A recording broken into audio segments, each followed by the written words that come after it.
শুধু একটুখানি শক্তিশালী করে তোলো, যাতে কেউ যদি তোমাকে জোরে ধাক্কা দেয় তাহলে তুমি 10 কদম পিছিয়ে না যাও।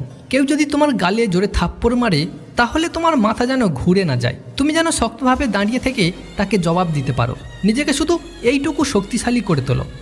এখন প্রশ্ন, কিভাবে শরীরকে শক্তিশালী বানাবো? ভালো করে শোনো, এই ভিডিওটা সম্পূর্ণ মন দিয়ে দেখো। শেষ করার পর তোমার ফোনটা পাশে রেখে দাও, তারপর একটা আয়নার সামনে দাঁড়াও, নিজেকে একবার খুঁটিয়ে দেখো তোমার শরীর কি দুর্বল দেখাচ্ছে। যদি হ্যাঁ হয় তাহলে একটা কলম আর খাতা নিয়ে বসো। প্রথমেই নিজের উচ্চতা আর ওজন লিখে রাখো, তারপর একটু রিসার্চ করো।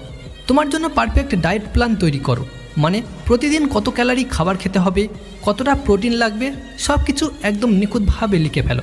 তারপর সেটা প্রতিদিন মেনে চলো। এবার আসি এক্সারসাইজে।